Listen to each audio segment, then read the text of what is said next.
예, 안녕하십니까. 부동산으로 부자되기 TV 카페 공인중개사 임동성입니다.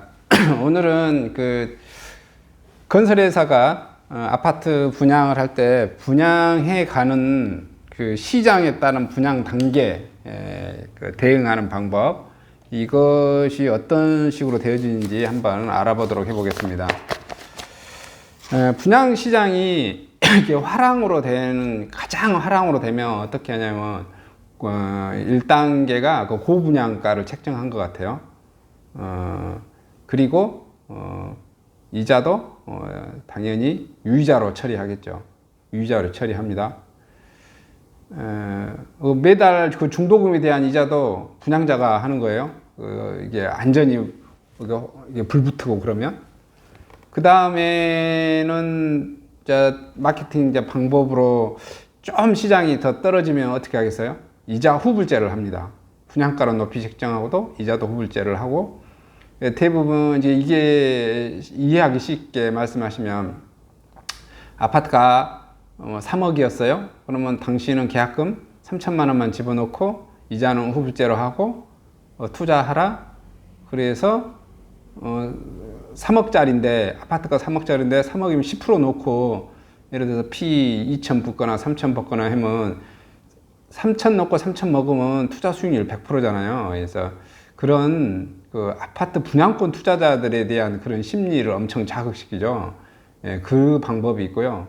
그 다음에 이제 안 되면, 그 다음 단계가 안 되면 어떻게 하겠습니까? 무이자로 하겠죠. 중도금 무이자.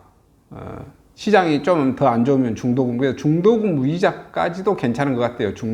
건설사 입장에서는. 왜 그러냐면은 어떤 프로젝트 사업 같은 거를 하면은 어차피 그 사업은 자기가 이자를 내야 되는 거거든요. 그렇지 않겠어요? 내가 그걸 내 사업이라고 생각해 봐요. 근데 건설회사 입장에서는 상가 같은 경우는 조그맣게 생각해 보면 어떻게 하겠어요? 계약금만 집어넣고 보통 LH가 땅을 상업용지 팔았다 그러면 사실 계약금 10% 넣고 있는 상태에서 회수 쳐놓고 컨테이너 갖다 놓고 팔기 시작합니다. 근데 그 상업지 면적이 적기 때문에 LH가 알면서도 묵인해주고 그러죠. 근데 아파트 같은 경우는 서민의 이제 전체 재산이다 해가지고 아파트를 팔 때 토지 계약금을 다 쳐라, 분양권을 치지 않는 상태에서 그 다음에 거기다 대출까지 해도 근저당을 설정하면 절대 분양도 못하게 하죠. 이제 이런 단계입니다. 예, 그래서 좀 안전장치를 걸어주는 거죠. 예. 그래서 이제 한 3단계가 그 정도 되는 것 같아요. 그 다음에 이제 그 다음에 분양이 안 되면 이제 어떻게 됩니까? 그 다음에 시장이 좀 안 좋으면 계약금 이제 5%만 걸고 하는 겁니다. 그럼 이제 됐죠? 계약금 5% 놓고 중도금 60% 놓고 잔금 35% 하는 겁니다. 그거 이자 후불제로 이자 무이자로 해주고요. 건설회사가 이제 시장이 이제 그렇게 되어지는 거예요. 그 다음에 시장이 더 안 좋으면은 어떻게 되겠습니까? 건설회사가 그렇죠. 계약금을 일정액으로 합니다. 일정액. 예를 들어서 3억짜리였으면 3천만 원이 10%잖아요. 그러면은 이제 5%면 1,500만 원 넣어야 될 건데 한 이제 1,000만 원만 일정제로 이렇게 넣어줘. 1,000만 원 아니면 뭐 800만 원. 그 다음에도 안 좋으면 500만 원. 계약금 500만 원만 넣으라고 그럽니다. 이렇게 해서 분양을 칩니다. 이제 이 단계가 아주 시장이 안 좋은 단계인 것 같아요. 그 다음에 이제 시장이 안 좋은 단계로 이렇게 되어졌을 때, 그 다음에 해졌을 때는, 이제 분양을 또 계속해서 건설회사는 어떻게 쳐야 되잖아요. 쳐야 되는데, 그 다음으로 이제 하는 방법 중에 하나가,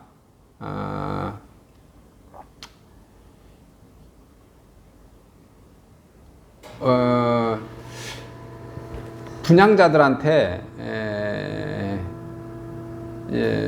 그 미분양 내고 하시는 분들한테 이제 뭘 제공해 주냐면은 TV, 에어컨, 이런 것을 이제 공짜로 막 지급해 줍니다. 이제 미분양이 난 상태에서 그런 걸 해주겠다고 다시 이렇게 시장에 내놓는 거죠. 이렇게. 예, 이렇게 이제 내놓고, 안 되면, 이제 그것도 안 되면 또 어떻게 하죠? 그것도 안 되면, 이제 뭐 할인 분양을 하든지, 이제 그 단계, 그 다음 단계에 들어갑니다. 그래서 시장이 그렇게 해서도 시장이 안 되면 어떻게 합니까? 그 다음에 아예 만약에 이게 천세대 아파트인데 분양자가 아예 안 들어왔어. 쉽게 말하면 100명이나 뭐 이렇게 한 50명이나 이렇게 들어오면 어떻게 해요? 아예 안 들어와 버리면 건설회사가 어떻게 합니까? 그 현장을 그냥 폐쇄해 버리죠. 아예 그 현장을 폐쇄해 버리고, 예를 들어서 1000세대 아파트인데 분양자가 뭐 예를 들어서 100명이나 들어왔다든지 50명이나 30명밖에 안 들어왔다 그러면 그냥 손해배상금 물어주고 그 현장을 그냥 묻어버리죠.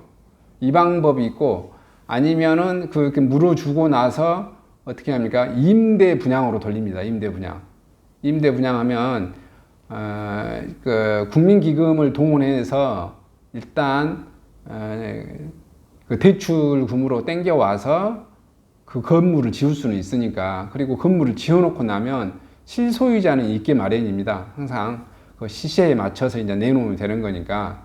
그래서 이렇게 하는 방법, 이런 시장이에요. 이게 뭐냐면 건설회사가 정상적으로 이렇게 하는 방법입니다. 정상적으로. 근데 이제 비정상적으로 하는 방법도 있어요. 그래서 이번에는 이렇게 정상적으로 하는 방법만 이렇게 설명을 해드린 거고요. 이 정상적인 것에 대해서는 크게 문제가 뭐 되지 않는다라고 저는 보거든요. 건설회사가 이렇게 그 사장 마인드나 뭐 그 건설회사의 회장 마인드가 그나마 이렇게 정상적인 방법으로 하시는 분들의 현장은 서로 말썽 날 게 없어요. 그리고 자금 여력이 이제 있으신 분들이 그렇게 하는 거죠. 왜냐하면 자금 여력이 있는, 예를 들어서 현대건설이라든지 예를 들어서 부영 같은 경우는 미분양 나면 어떻게 하죠? 그냥 자기 돈으로 그냥 국민기금 동원하든지 이렇게 해서 임대로 전환시키죠. 특히 그 회사는 돈이 많아서 특히 임대로 전환하는 것을 더 좋아하죠. 의도적으로 미분양 내기도 하고 하니까요. 그 회사 특징이. 반면에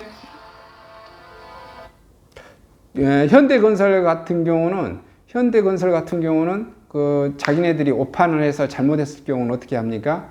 계약자가 뭐 10%밖에 안 되고 뭐 그렇게 하거나 아니면 뭐 소송이 들어온 사례도 있고 봤거든요. 근데 그런 경우 보시면은 어떻게 하냐면 자비로 그냥 다 건물을 지어 올립니다. 돈이 많기 때문에.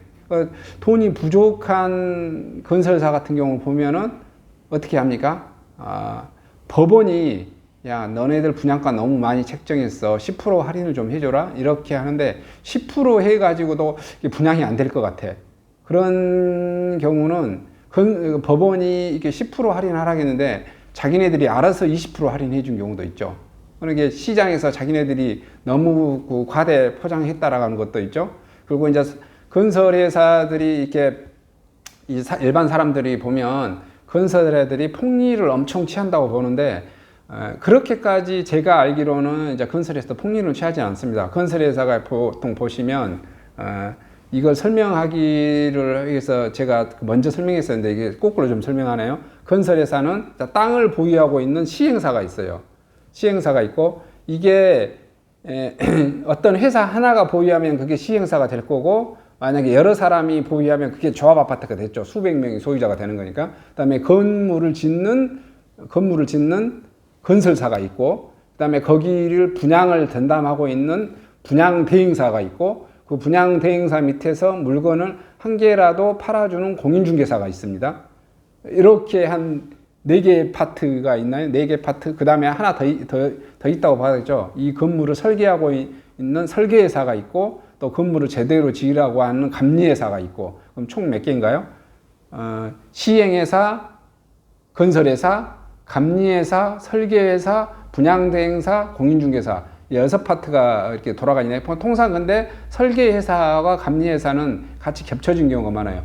그래서 예전에는 한참 70년대, 80년대는 그 분양시장이 호황기였을 때는 어떻게 하냐면 건설회사가 시행도 하고 시공도 하고 감리, 설계 뭐 이런 거 다 해버립니다. 자기 관계회사에서 동원해서 그냥 분양대행까지. 공인중개사들한테도 아예 물건 자체도 안 주고. 왜냐하면 짓기만 하면 팔리는 시절이었으니까. 근데 지금은 어떻게 해야 되죠? 이게 잘 안 되기 때문에 대기업일수록 어떻게 해요? 그 설계회사, 감리회사 다 떨어서 줍니다. 그리고 시행도 안 하려고 해요. 그 분위기가 그렇습니다. 그 다음에 건설회사는 오로지 시공만. 그래서 지금의 대한민국의 탑10 안에 든 건설사들은 어느 현장만 서울, 광주, 서울이나 광역시 현장이거나 아니면은 재건축, 재개발 이런 현장, 그 다음에 조합 아파트 다 만들어 놓은 거. 자기는 뭐인 거죠? 꼭 될 만한 자리 이런 데만 하려고 하는 거죠. 이렇게. 그 다음에 이제 중견 건설사들이 이렇게 신도시 지구 단위 아파트 과감하게 뛰어들고 보통 그래서 이렇게 펼쳐지고 있습니다. 그런데 통상 이제 시행사하고 땅을 소유하고 있는 그 회사죠. 그 다음에 건물을 짓고 있는 건설회사가 가장 마진을 많이 먹는데 보통 시행사가 한 10% 정도 먹습니다. 시공사가 또 한 10% 정도 먹고요. 보통 그래서 이름 있는 시공사 같은 경우는 그래서 통상 이 어떠한 아파트 현장을 보면 20%가 그 마진이라고 하는 게 적정 보통 이런 식으로 스타트를 진행을 합니다. 그래서 일군 건설사 같은 경우는 자기네들이 브랜드 값을 위해서 보통 12%, 13% 더 많이 하고 시행사가 마진을 조금 포기하죠. 한 2, 3% 정도를 이런 식으로 이렇게 돼지고 만약에 중견 건설사 같으면은 10% 마진 자기네들이 먹고 뭐라고 그럴까요? 시행사가 또 10%를 먹고 그렇습니다. 예를 들어서 우리가 공공건설 뭐 이렇게 써져 있잖아요. 근데 전혀 들어보지 못하는 거예요. 그런데 그런 게 시행사로 들어오잖아요. 이렇게 일반 대중인들이 전혀 모르기 때문에 예를 들어서 그 회사가 현대건설을 가지고 들어왔다. 현대건설의 이름이 있으니까 현대건설에서는 12%나 13% 이렇게 달라고 하겠죠. 근데 예를 들어서 뭐 중흥건설이라든지 뭐 예를 들어서 우리 같은 뭐 제일건설 이런 데 들어오면 한 10% 정도 달라고 하는 것 같아요. 근데 주변에서 엄청나게 핫해서 성공하면은 시행사 마진이 그 사람들이 더 이렇게 뭐라고 그럴까요? 높이 책정할 수 있겠죠. 20%로 책정해 버릴 수 있겠죠. 그러면 시공사 마진 뭐 10몇 프로까지 더하면 한 30 몇 프로가 돼 버릴 수 있겠죠. 그런데 이게 분석이 때 시장이 잘 올라갔다가 있으면 분양자들이 달라들어서 이렇게 달라들었으면 되는데 만약에 이 시장이 꺾이는 시장이었다 그러면 어떻게 되죠? 미분양 나오고 그러겠죠. 그랬었을 때 이런 시행회사들이 자기네들이 마진을 포기해 가면서까지 이렇게 해 가는 경우가 있습니다. 이런 경우가 있고 또 제가 할인 분양을 했을 때는 또 어떤 게 있냐면 그 할인 분양하는 단계가 되도록이면 건설사는 할인 분양은 안 하려고 하죠. 그게 기존 분양자와 싸우니까. 그래서 많은 그 건설사들이라든가 시행회사들은 건설 겸 시행을 가지고 있는 회사들은 그 임대 사업자가 있습니다. 만약에 1000세대 아파트가 있는데 만약에 한 500세대 분양하고 500세대 분양을 못했다. 그럼 500세대를 암암리에 들이만나서 40%나 30% 할인할 테니까 그 임대 사업자한테 퉁으로 넘겨버리죠. 이런 것을 굉장히 선호한 것 같아요. 개인들한테는 되도록이면 할인 분양을 안 하려고 하죠. 왜냐하면 개인 분양 싸우기도 하고 자기 회사 그 브랜드에 대한 먹칠을 한 것도 있고 뭐 그런 거니까. 그래서 오늘은 이제 여기 이 회사가 하는 방법 중에서 이런 방법이 있다는 것이 자 1강 형태로 이렇게 좀 하는 방법 하고요. 다음 두 번째 방법은 좀 편법적이고 이런 방법을 있다는 것을 제가 또 알려드리려고 합니다. 그래서 이번 여기서는 합법적으로 하는 방법은 이렇게 해서 마치도록 하겠습니다. 저는 혁신도시에서 네이버 카페를 운영하는 빛가람 혁신도시는 네이버 카페로 운영 카페직이고요. 토지, 아파트, 꼬마 빌딩 중점 중개 거래하고 있습니다. 물건 접수는 010-727-4080으로 하고 있고요. 유튜브로도 매물 물건 광고하고 있고 부동산 신문을 해주고 있고요. 부동산 신문 읽어주고 행간의 의미를 좀 분석해 드리고 있고요. 또 부동산 강의 형태로도 이렇게 좀 소식을 전하고 있습니다. 이런 소식이 뭐 도움이 되신다고 하시면 구독, 좋아요, 또 주변 지인분께 홍보 좀 요청 많이 드리겠습니다.